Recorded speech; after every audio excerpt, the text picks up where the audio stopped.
I stood before the massive screen in the bright, sterile conference room. The air was thick with the smell of heated plastic and metal, the scent of 1,000 hours spent in the lab. On the table sat my prototype, a mechanical rehabilitation frame, waiting for its final presentation. 2 years of my life condensed into that one machine, sleepless nights, countless failed trials, and the stubborn belief that technology without power could still save millions. I took a deep breath, adjusted the mic, and began. This device runs entirely on mechanics. It uses the user's own strength to generate movement. No batteries, no electricity, no risk of failure in harsh environments. A few people nodded. At the far end of the table, CEO Charles Whitmore, the kind of investor people dreamed of meeting, watched silently. His silver gray eyes locked on the prototype as if he were already calculating its worth. Beside him stood Nathan Price, my department head, and once my mentor during my early days at Kinetic Labs.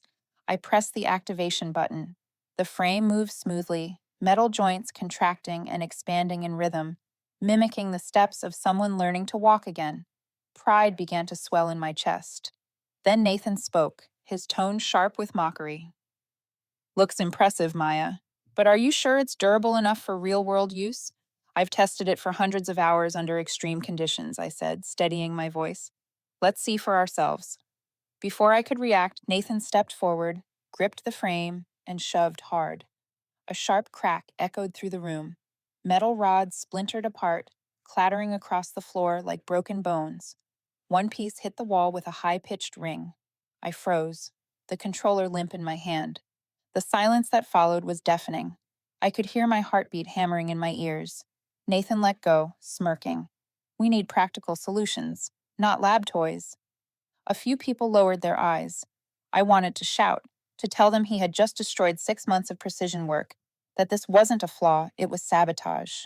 But the words stuck in my throat. All I could do was stare at the shattered remains of what used to be my dream. Whitmore rose to his feet. He said nothing while the others scrambled to clean up. He just watched. When the meeting ended, Nathan shook his hand firmly, his voice oozing confidence. We'll pivot toward a version with electronic sensors, more aligned with market trends. I gathered the scattered parts, piece by piece. The room was almost empty when Whitmore's voice came from behind me. You built this entirely by yourself? I looked up. Yes, every component. It's all mechanical, no external power source. He studied me quietly. How did you get it to move that smoothly without a motor, pressure balance, and gravity conversion? He nodded slowly, as if committing it to memory. I used to be an engineer. It's rare to see someone young and brave enough to go against the current. I didn't know what to say. He gave a faint smile and walked to the door. Thank you, Maya. We'll meet again. The door closed, leaving me alone among the glittering debris. I knelt down, picking up each fragment, the joints, the tiny axles, the gears I'd shaped by hand. They fit perfectly into my palm, cold and lifeless. On my laptop, a new email popped up. Project Orion, terminated. 4 words. 2 years erased. I sat there for a long time. Outside, San Francisco glowed as if nothing had happened. A thin cut on my palm stung from where the metal had sliced my skin. I knew I couldn't just sit there and watch it all disappear. But in that moment, surrounded by silence, I felt only one thing. They hadn't just destroyed my work. They'd shattered my faith in fairness itself. As I left the building, my reflection caught in the glass wall was a tired face, but eyes still burning with something fierce. Not grief, defiance. I didn't know what would come next, only that I wasn't done yet. Rain began to fall as I stepped onto the street, light and cold against the parked cars. I stood there for a moment, letting it wash over me. Maybe sometimes the universe has to break something first, just to see if you have the courage to rebuild it. I didn't know what the future would bring, but I knew this wasn't over. Not when people could crush your work with one shove and a few cheap words. Before leaving the lot, I opened my phone and scrolled through the photos of my prototype when it was still whole. I laughed softly, a mix of pain and resolve. They can destroy what I made, but they'll never destroy why I made it, I whispered. If you've listened this far, you probably know that feeling, watching your hard work crushed and still forcing yourself to stand tall. Tell me where you're listening from. I'd love to hear about your own fight, your own moment like this. And if you believe in stories of resilience, clever revenge, and unbreakable faith, hit subscribe so you don't miss what comes after this wreckage. Because sometimes it's from the ruins that the real story begins. I don't remember how I got home that night. Everything felt like it was wrapped in fog, the streetlights bleeding through the windshield, the sound of rain tapping against the hood, and the hollow ache in my chest. The next morning, when I opened my company inbox, messages started pouring in. Some said things like, "Stay strong," or "Keep your head up." A few coworkers tried to sound sympathetic, but most stayed silent. In a place like Kinetic Labs, no one sides with the one who lost. My office was temporarily locked for security review. My name vanished from the Orion Project database. I sat in a small room at the end of the hallway, staring at the screen flashing that cold message: access denied. 6 months ago, I was the company's rising star, the youngest engineer to win their innovation award. Now, I was a ghost haunting the lab I helped build. By noon, Nathan stopped by. He brought a cup of coffee, his idea of a peace offering. "You doing okay?" he asked, voice smooth and sweet enough to be fake. I stared at the cup. "You broke it on purpose." "Don't say that, Maya. I just wanted to test its durability. If your design was strong enough, it would have survived a little pressure." "That wasn't a test, Nathan. That was sabotage." He tilted his head, smirking. "I'm helping you grow up. The real world is harsher than this place. You can't expect people to clap for every eccentric idea you come up with." Then he patted my shoulder like he had just delivered wisdom. "Don't get too attached to something that might not have value. We have to be realistic." The door closed behind him.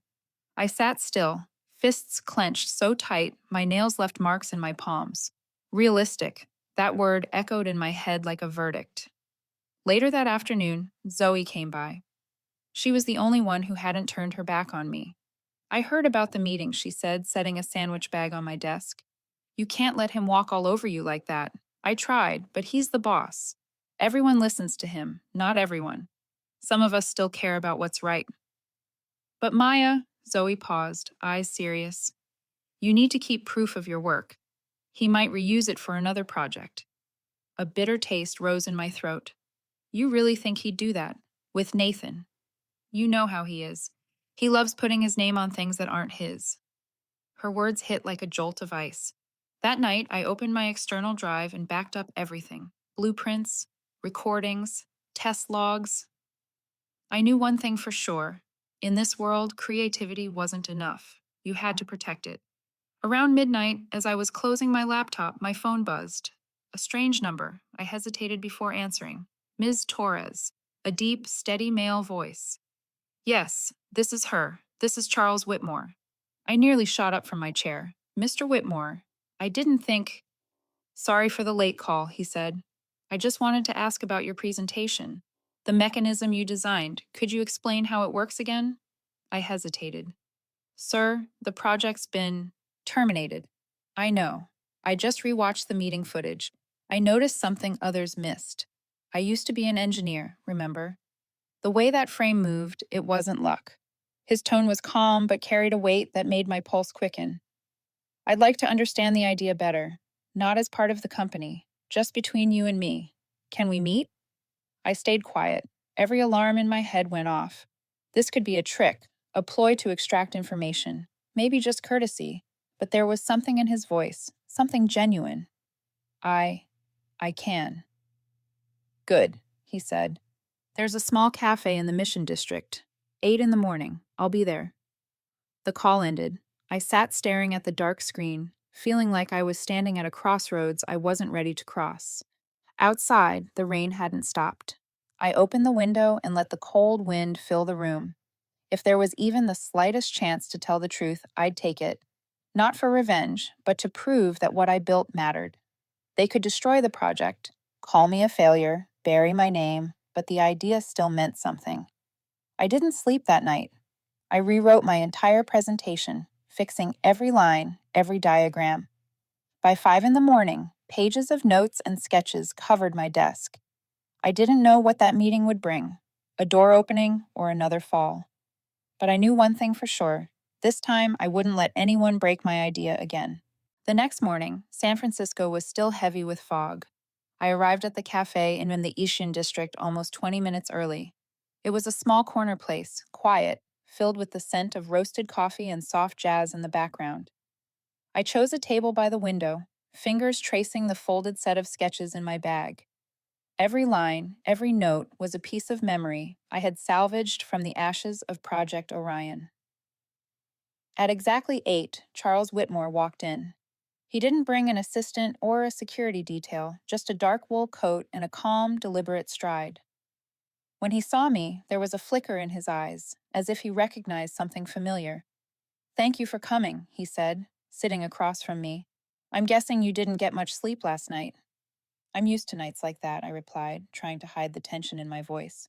The waiter brought our coffee. He stirred his cup slowly, then looked up. Seeing you yesterday reminded me of myself 20 years ago. I once lost a major project because someone with more authority decided my idea wasn't marketable enough. "I'm sorry to hear that," I said quietly. "No need to be. That's why I left engineering to become an investor. I realized the world isn't short on talent. It's short on people brave enough to believe in ideas that go against the crowd. And you, Maya, seem to be one of the rare few." I didn't know what to say. His words were both comforting and heavy. He set his cup down and continued. "I'm connected to a nonprofit called the Global Motion Initiative, GMI. They develop rehabilitation technology for regions with little access to power or infrastructure. I think your idea could fit there. I can introduce you if you're willing to try again." I studied him for a long moment. If I do that, I'll be violating my contract with Kinetic Labs. You're not sharing company secrets, only your own idea. As long as you can prove that, you'll be fine." I stayed silent, my mind racing. Was this a second chance or another trap? But there was no calculation in Whitmore's eyes, only the steady calm of someone who had stood at the edge of failure and found a way forward. "I'll try," I said, "but I don't have the device anymore, or the data." "What you need isn't the device," he smiled. "It's the belief that you can build it again." 2 weeks later, I stepped into GMI's small workshop on the outskirts of Oakland. There were no sleek labs or high-end machines, just old wooden tables, a few worn tools, and a group of people full of purpose: engineers, technicians, and former patients using recovery devices. No one asked where I came from. They only asked, "Where do you want to start?" I opened my notebook and began redrawing the prototype from memory. The mechanical arm, the support frame, the pressure-based joints, and the elastic springs. I found myself smiling as my hands touched steel, grease, and bolts again, things I'd loved since my college days. In those first days, I worked relentlessly, barely eating. During the day, I scavenged recycled materials with the GMI team. At night, I fine-tuned the frame piece by piece. Every small click of a gear locking into place felt like a heartbeat returning to life. One afternoon, while I was testing the compression mechanism, a man named David, who had lost a leg, walked over. He studied the design, then pointed to a section on the drawing. "If you add a locking joint here, users could adjust resistance based on their weight." "You have an engineering background?" I asked. He chuckled, voice rough. "No. I fixed bicycles for 30 years. But mechanics are mechanics, right?" I noted his advice. That night, I reworked the design. When the frame moved more smoothly than ever, my hands trembled slightly with emotion. I realized innovation doesn't always come from polished boardrooms. Sometimes it's born from the hands of people who understand what they truly need. Day by day, the new prototype took shape. I wasn't just rebuilding a device, I was rebuilding my faith in myself. One evening, as the team and I were cleaning up, my phone buzzed. It was Zoe. "You okay? There's talk going around that Nathan's asking questions about your after-hours work. Be careful, Maya." I gripped the phone, my pulse quickening. "I'm not doing anything wrong, I know. But he doesn't care about that." The call ended. I sat quietly, staring at the nearly finished frame. The overhead light glinted off the silver metal, bright and alive. Zoe was right. At Kinetic Labs, rumors traveled faster than electricity. I ran my hand along the steel bar and whispered to myself, "They can watch. They can suspect. But this time, I won't back down. If they want to know what I'm doing, they'll find out soon enough. The days that followed felt like living on a tightened string. By day, I kept up appearances at Kinetic Labs, pretending life had returned to normal. I sat with the team assigned to the new sensor system, a project Nathan had conveniently placed me on after that fateful meeting. On the surface, I was calm, checking data, submitting reports on time, keeping my voice steady. But the moment the clock hit 6, I left the office, drove straight to the GMI workshop, and finally breathed again amid the sound of grinding metal and the smell of oil. The third version of the prototype was nearly complete. I called it Aurora. It was 20% lighter than the first model, made with recycled alloy, featuring the adjustable lock mechanism David had suggested. And most importantly, every single part could be repaired with nothing more than hand tools. I believed that if given a fair chance, Aurora would prove what Kinetic Labs had failed to see, that real innovation doesn't need to shine to make an impact. One evening, as I was refining the pressure system, Zoe called. Her voice was small, hurried. Maya, Nathan's been asking about you. He's having the IT department check the Orion project access logs. I deleted the record of your backups, but I don't know what else he's digging for. Be careful. I froze. I had never taken any company data. Every design I used was new, evolved from ideas in my own thesis. But Nathan knew exactly how to turn suspicion into guilt. A chill crept down my spine. That night, back at my apartment, I turned on my computer and felt something was wrong. My external drive, the one holding all my drawings and technical notes, had been accessed remotely. The timestamp was from when I'd been at the office. I checked again and found a new file I hadn't created titled projectreclaim.doc.gas. Inside was only one sentence: "You can't hide forever." I shut the laptop. My heartbeat thundered in my chest. Nathan was smart enough and reckless enough to plant someone to monitor me. I called Whitmore immediately, my voice trembling. They got into my system. I don't know how, but I'm sure they're watching. There was a pause before he spoke. Do you still have your original handwritten notebook? Yes. Everything's written by hand. Good. Keep it safe. What's on paper is the only thing they can't alter. I swallowed hard. What do you think they're planning? I think Nathan wants to accuse you of data theft to silence you. He knows Aurora exists, and he knows if you present it publicly, Kinetic will be humiliated. From now on, be cautious. Keep only what you must, and do everything offline. No more digital traces. I hung up and sat in silence for hours. For the first time in weeks, I felt real fear. Not of Nathan himself, but of the system he embodied. In this world, even the purest idea could be twisted with a few clicks. The next morning at the office, Nathan stood in the hallway speaking to a man in a black suit, probably legal counsel. He caught my gaze and smiled politely. That smile sent ice through my veins. He knew that I knew. That evening, I arrived at the GMI workshop earlier than usual. I told David and the team everything. They listened quietly. The only sound was the soft clatter of tools against metal. When I finished, David placed a firm hand on my shoulder. You've come too far to turn back now, Maya. Don't let fear stop you. I looked around the shop. Steel frames, gears, springs gleaming under the warm yellow light. Everything here was built by human hands. No glass walls, no supervisors, no politics, just work and belief. A few days later, GMI announced its representative for the International Applied Science Conference in San Diego. The name on the letter was mine. I held the invitation, my thoughts tangled. This could be the chance to save the project, or the spark that burned it all down. That night, I received an email from the conference committee with the list of speakers. At the bottom of the page, among familiar names in the field, one line made my heart stop. Representing Kinetic Labs, Nathan Price. I sat frozen, staring at the screen. He would be there, the man who had destroyed my work, now standing on the same stage. I exhaled slowly and closed the laptop. Fear and fury clashed inside me like two electric currents. If this were the game he wanted, then I wouldn't run anymore. I would make him see the thing he tried to break. Not just rebuilt, but stronger than ever. I touched the blueprint of Aurora, whispering to myself like a vow. This conference, Nathan, won't just be where I present my idea. It'll be where I take back everything you stole from me. I arrived in San Diego the afternoon before the conference. The sunlight was scorching, the streets shimmering like molten metal. The ocean wind carried the taste of salt and something else I couldn't name, a quiet, electric anticipation. I pulled my small suitcase behind me. Inside, wrapped carefully in silver fabric, was Aurora, the most complete prototype I had ever built. With each step, I heard the faint clink of metal, like its own heartbeat, reminding me how far I had come to reach this point.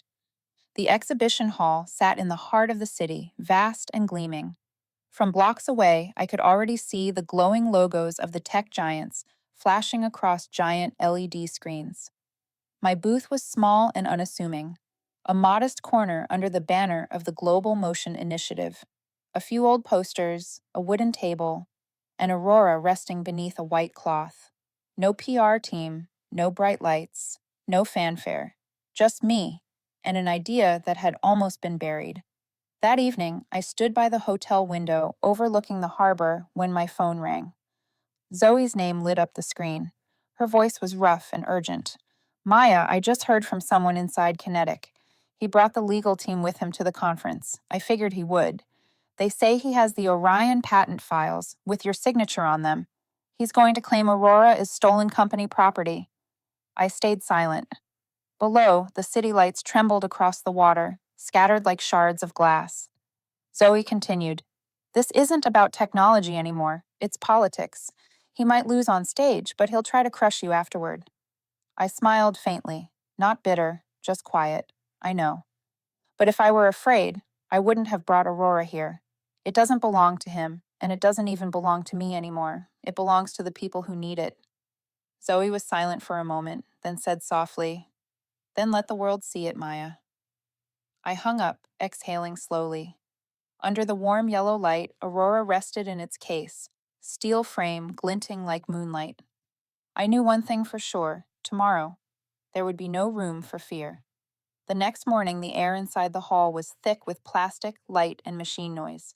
Major corporations had turned their booths into miniature carnivals, touchscreens, robots, speakers blasting music. My space was small, tucked into the back row where few wandered. But I hadn't come to chase attention. I'd come to reclaim it. The morning passed slowly. Near noon, the announcement echoed through the speakers. The main presentations were about to begin. I stood backstage, my back damp with sweat, my heartbeat steady but loud. The host read through the names. When he said Nathan Price, the crowd erupted in applause. Nathan stepped onto the stage like it belonged to him. Gray suit, perfect smile, smooth voice. He spoke about the electrified future of mobility recovery, his slides polished to perfection. But I knew every image, every diagram. They were mine, my original mechanisms. From Orion, reshaped and rebranded under his name. I stood behind the screen, listening, no longer angry, just calm. When his session ended, the host announced, Next, representing Global Motion Initiative, engineer Maya Torres. I walked out. The lights hit me full in the face, bright and blinding. No one clapped. Only a few curious eyes followed me. I drew a slow breath and began. I'm here to talk about a kind of technology that doesn't rely on power, doesn't need electricity to function, and can help someone stand up again anywhere in the world. I lifted the white cloth from the table. Aurora gleamed beneath it. Steel frame, pressure joints, balanced hinges. I started the mechanism. A soft hiss of compressed air filled the hall as the parts moved gracefully, almost breathing. It's entirely mechanical, I said. It runs on gravity and balance. No batteries, no circuits, just physics and human patience. Murmurs rippled across the room. I could feel Nathan's gaze from the front row, cold, sharp. Then he stood, voice cutting through the noise. Excuse me, but this is clearly a derivative of Kinetic Labs' Orion project. She was an employee of ours and signed an intellectual property agreement. I have the documentation right here. The hall erupted. I looked straight at him, voice steady. The Orion project was terminated.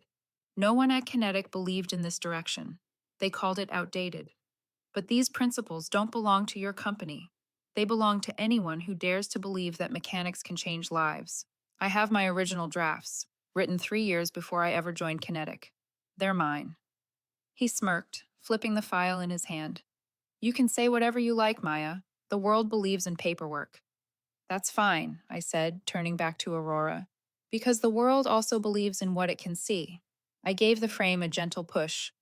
Aurora glided smoothly across the uneven stage, the joints flexing and balancing with precision. The sound of steel clicking echoed softly, measured, alive. When it stopped, the hall went silent, then erupted into thunderous applause.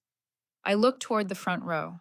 Nathan wasn't smiling anymore. His face was frozen, eyes clouded with disbelief. Through the crowd, a man stood and began walking toward the stage. I recognized him instantly, Charles Whitmore. He stepped up beside me, shaking my hand in front of everyone. I'm Charles Whitmore, CEO of the Whitmore Group, he said, his deep voice carrying through the room. I can confirm this device was developed independently, funded by me and the Global Motion Initiative. It does not belong to Kinetic Labs. The crowd erupted again. Cheers, cameras flashing, the sound of triumph filling the air. Light reflected off Nathan's pale face, exposing every crack in his confidence. Reporters surged forward. One asked, "What do you say to claims that you stole the company's idea?" I answered calmly, "I didn't steal anything. I just finished what others abandoned." As I left the stage, my phone buzzed nonstop, notifications pouring in. News headlines were already spreading. Engineer exposes corporate suppression at Kinetic Labs. I sat in the car beside Whitmore, city lights sliding across the windows. He glanced at me, a quiet smile forming. You made them listen, Maya.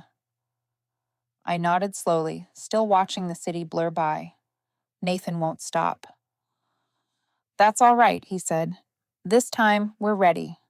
I looked out at the fading skyline and whispered, more to myself than to him, they once destroyed my prototype in front of the world.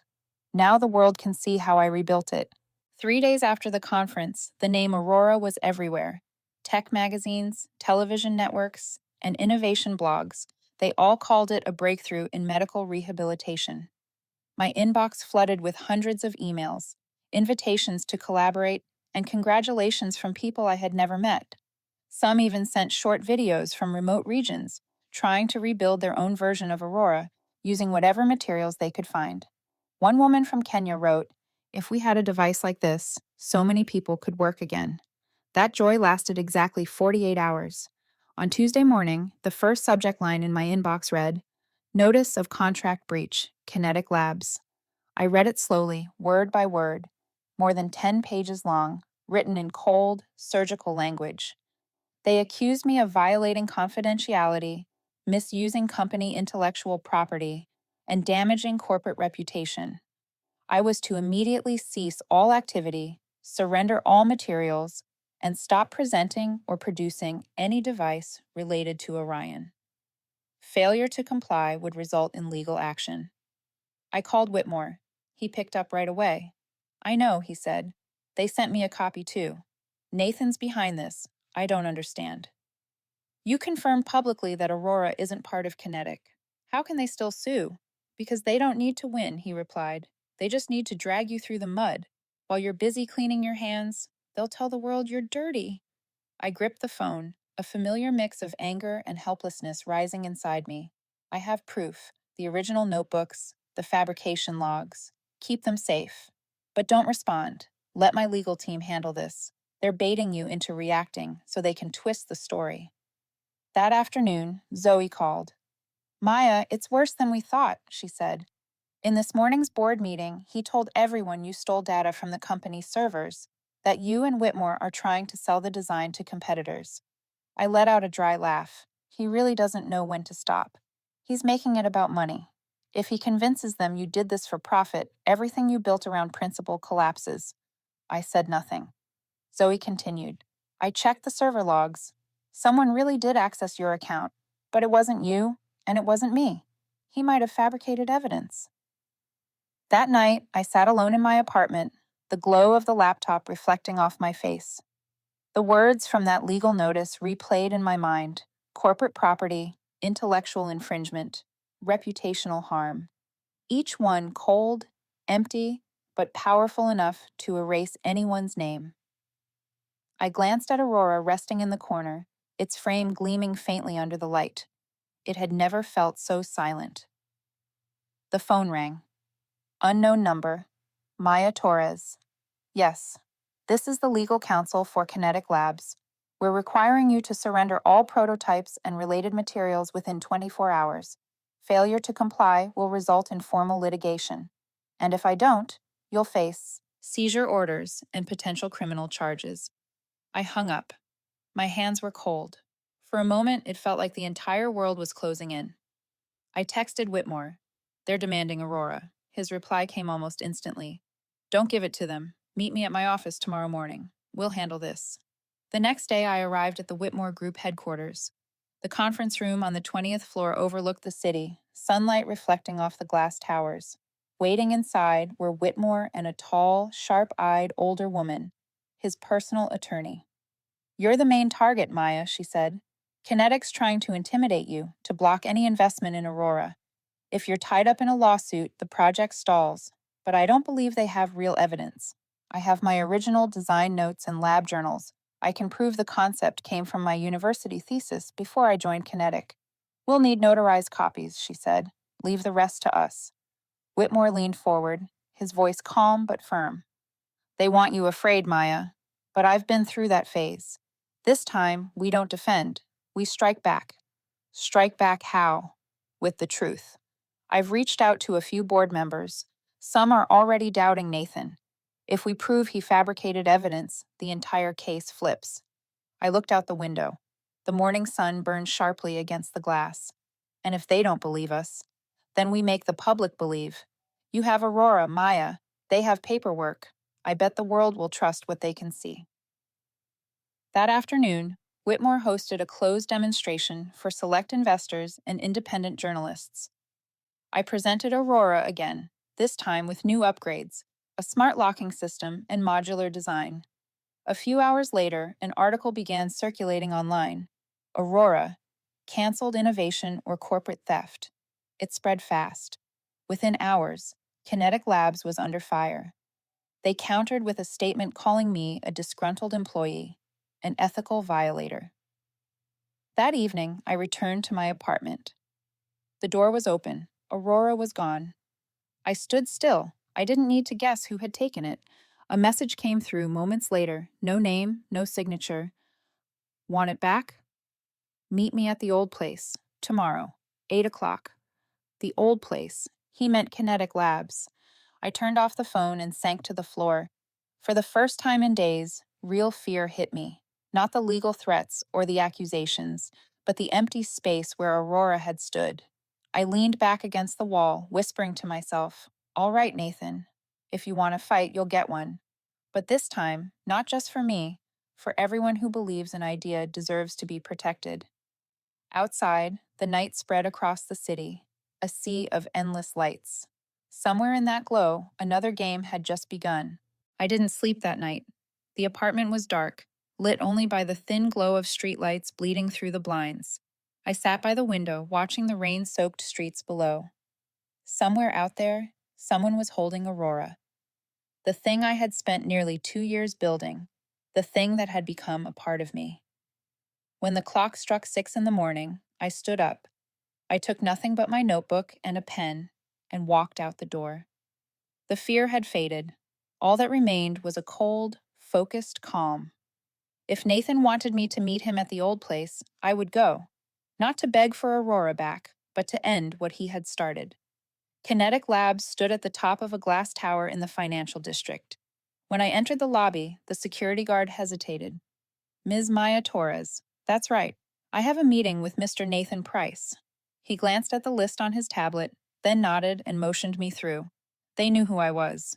They'd probably heard the rumors, too. The elevator carried me up to the 23rd floor, where the engineering offices were. Everything looked the same. Bright, sterile, soulless. No trace that I had ever worked there. When the doors opened, Nathan was already waiting.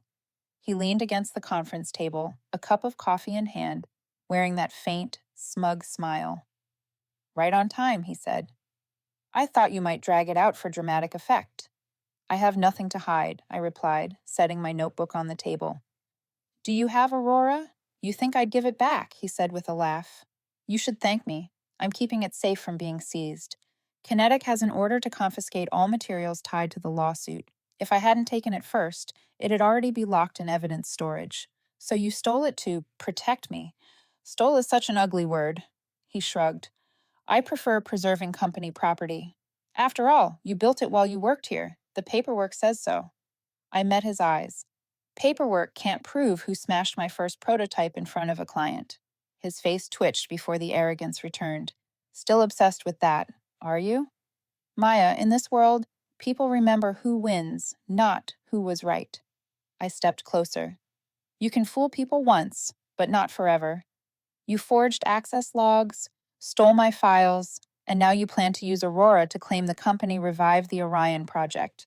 You really think no one will see through it?" He raised an eyebrow. "I think I just need to be faster." A voice came from the doorway. "And I think this time, Nathan, you're too late." The door opened. Whitmore stepped in, followed by two others, a well-known tech journalist and his attorney. A small camera glinted on the journalist's chest, already recording. Nathan froze, the color draining from his face. "You have no right." "I have every right," Whitmore said, cutting him off, his tone low and steady. "We have a temporary court order allowing us to retrieve any materials related to Project Aurora for investigation.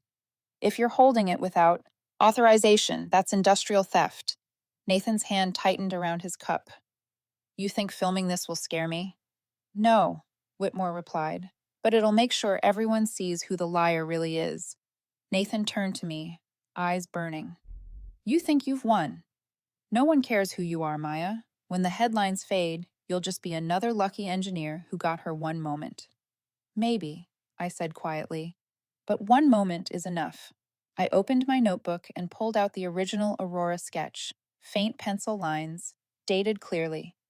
The journalist moved closer, filming the page. "This is the first draft of the gravity compression system, April 15th, 3 years before I ever joined Kinetic. You can fake signatures, Nathan, but you can't fake time." He stepped back, lips parting, no words coming out. Whitmore's gaze was firm. "You should also know, Nathan, that several board members have already agreed to review your conduct. There's evidence that you manipulated project files and presented Maya's work as your own at last year's conference." The air grew heavy. My heart pounded, but not from fear. For the first time, justice felt real. Nathan set his cup down, his voice hoarse. "You can't prove anything." Whitmore gestured toward the door. It opened again. Zoe walked in, holding an external drive. "I think this will help," she said, setting it on the table. "The original server logs. Username, Nathan Price." He went silent. His throat moved as he swallowed, and for a fleeting second, I saw it in his eyes. He knew it was over. Whitmore's attorney began taking notes. The journalist lowered his camera, satisfied. "I think we're done here," Whitmore said. "The police are on their way." Nathan laughed, but it was hollow, cracked. "You think you've won, but you'll end up just like me. The system will crush you, Maya. It doesn't love anyone." "Then I won't live inside it anymore," I said softly, firmly. I turned and walked out of that sterile, blinding room. The door shut behind me with a sharp click, the sound of a chapter closing for good. Outside, the morning wind brushed through my hair. I looked up at the sky, bright, impossibly clear. In my hands, the notebook still smelled faintly of metal and grease, the scent of work, of beginnings, of something real. My phone buzzed. A message from Zoe. I just heard. The board suspended him. "Maya, you did it." I stared at the words, then closed the phone. "Not yet," I murmured, half to myself, half to the brightening sky. There's still one thing left to do. In the distance, the sun rose higher, gilding the glass towers in gold. A new day and a new fight. This time, not to protect Aurora, but to take it where it truly belongs. I didn't go home after that morning at Kinetic. Instead, I walked along the bayfront, beneath a sky still carrying the chill of dawn.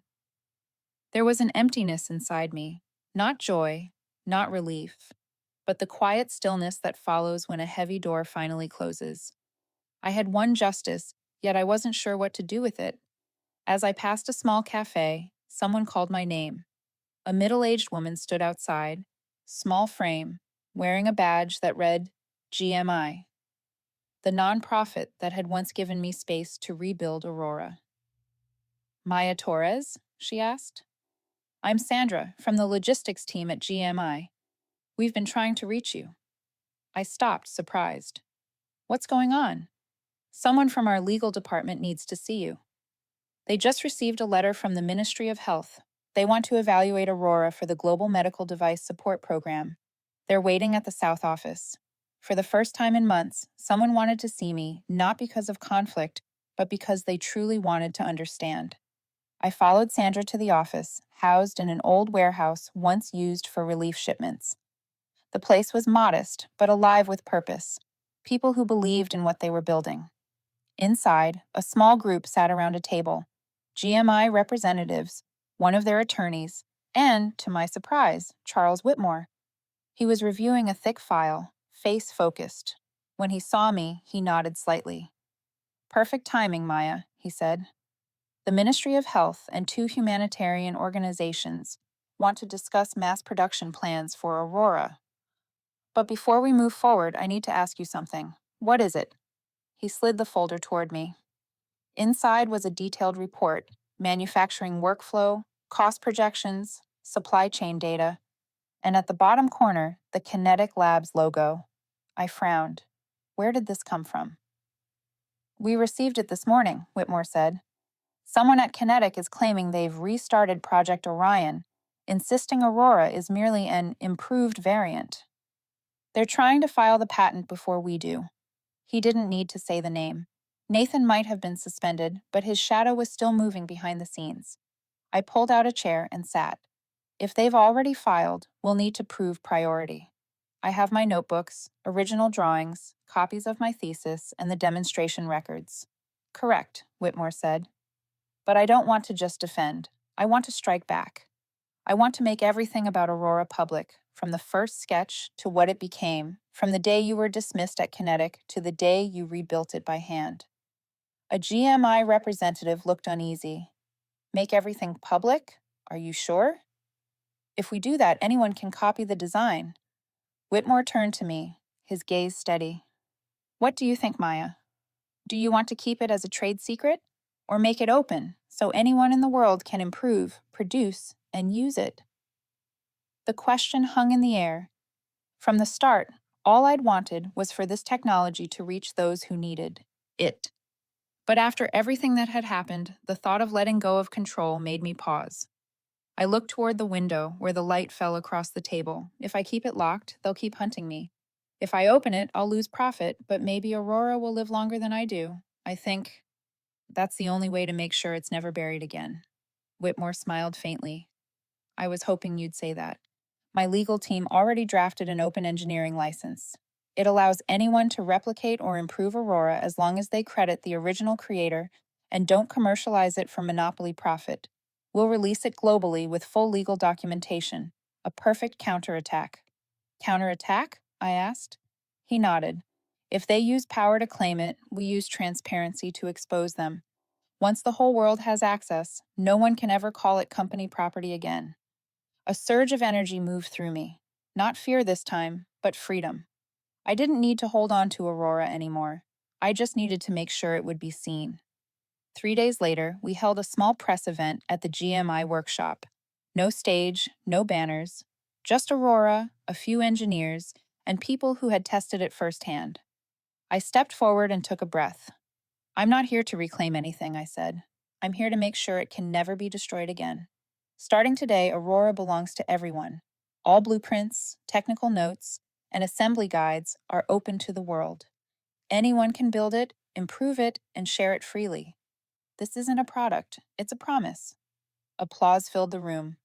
A middle-aged man with a crutch stepped forward, voice trembling. Do you realize how many lives you've just changed? I smiled. I just changed the way people look at a gear. When the event ended, reporters uploaded the footage. Within hours, Aurora's blueprints spread across global engineering networks, downloaded tens of thousands of times. A headline in Tech Humanist Weekly read, "An engineer turns loss into a movement." Maya Torres didn't just build a device, she built a philosophy. That night, I stayed at the workshop long after everyone left. Messages poured into my phone, but I didn't check them. I walked over to Aurora and rested my hand on the steel frame. It was cold, but inside I could almost feel the warmth of the countless hands that would carry this work forward. I wasn't afraid of Nathan or Kinetic anymore. No one can destroy an idea once it belongs to the world. In the corner of the workshop, the flickering light cast our reflections, me and Aurora, side by side. Two things once broken, now standing together in a space that finally felt like what we both had been fighting for: freedom. 3 months after the press conference, the world felt different, or maybe it was simply that my view of it had changed. My mornings now began with dozens of emails from around the world: India, Brazil, Kenya, Poland, Vietnam. Teams of engineers, students, and local craftsmen sent photos of their own Aurora builds. Some were made of stainless steel, others from salvaged aluminum, even bamboo and wood. A boy in Peru had built one to help his mother, who had lost a leg, walk along the uneven dirt road outside their home. Each time I opened my inbox, those images left me silent for a long while. Aurora no longer belonged to me. It had outgrown the limits of invention and become something else, a symbol of resilience, proof that honest innovation doesn't need permission to exist. That morning, Whitmore walked into my office holding a printed article from Scientific Frontier. The headline stretched across half the page: Aurora Initiative, When Engineering Becomes Freedom. He set it on the table and looked at me over his glasses. "They're calling you the engineer who started the humanitarian mechanics movement, or, as one editor put it, the woman keeping corporations awake at night." I laughed softly. "I didn't set out to do anything that big. I just wanted to fix what they broke." He shook his head. "No, Maya. You made the industry look in the mirror. You proved technology doesn't need glass towers and billion-dollar funding. Sometimes it just needs one person who still believes gears can turn, even without power." He sat down, his tone thoughtful. "I just got a call from the Global Health Organization. They want to partner with EtherWorks to distribute Aurora across 30 countries next year. We'll need to scale production, train local engineers, and build maintenance hubs in remote regions. This isn't just a contract, it's a mission." I stayed quiet for a moment, my mind flickering with images. David and the machinists at the workshop, Zoe bent over a circuit board, the young GMI engineers laughing as they perfected a joint, and Whitmore, the man who had once lost his own dream, now finding it again through mine. I nodded. "We'll do it. But I have one condition." "What's that?" "We don't just deliver it, we teach them how to make it themselves. If Aurora was built on belief, it has to continue through their hands." Whitmore smiled, his eyes warming. "That's exactly why I believe in you." 2 months later, I stood beneath the blazing sun in northern Kenya. The ground was dry, red dust swirling in the wind. Beside me, a team of young local engineers had just assembled their first batch of Auroras using recycled parts. The frames were simple, the mechanical arms rough, but their motion was steady and precise. A middle-aged man who had lost a leg stepped forward to try one. When he took his first few steps, the courtyard erupted in cheers. He laughed through tears. I stood still, hands clenched, heart pounding harder than it had in years. Zoe was beside me, camera around her neck, snapping photos. "You know," she said, "the day he smashed your first prototype, I thought that was the end." "No," I said, watching the man walk across the yard. "That was just the beginning." As the sun set, the sky turned a deep red orange. We sat around a small fire, eating a simple meal. David told stories, Zoe laughed softly, and I listened to the wind. In the distance, a row of auroras glimmered in the fading light, small metal silhouettes shining like promises. Weeks later, back in San Francisco, I received an envelope with no name. Inside was a single handwritten note. I was wrong. N. I stared at it for a long time before folding it and slipping it into a drawer. Not out of forgiveness, but because hate no longer had a place in me. Some wounds become scars, and once you stop fearing them, they become part of who you are. That evening, I returned to the workshop. The room was alive with noise, machines humming, voices talking, laughter rising between the clang of tools. A world map hung on the wall, covered with glowing red pins, marking every place Aurora had reached. I stood there, surrounded by heat, metal, sweat, and joy. I opened my old notebook, the one that had followed me through every storm. The last page was still blank. I wrote, "Aurora isn't my ending, it's the beginning for others. If they once destroyed what I made to silence me, then every new Aurora born today is my reply. Not in anger, but in life." I closed the notebook and placed it on the table. The nearest Aurora frame reflected the workshop light, glowing softly like moonlight. I smiled, not the smile of victory, but of peace. If anyone asked what the sweetest revenge was, I'd say this: it's not watching someone fall. It's building something that makes them look up. And as I stepped outside and looked through the glass wall, dozens of auroras moved in sync, not in my hands, but in the hands of people I'd never met.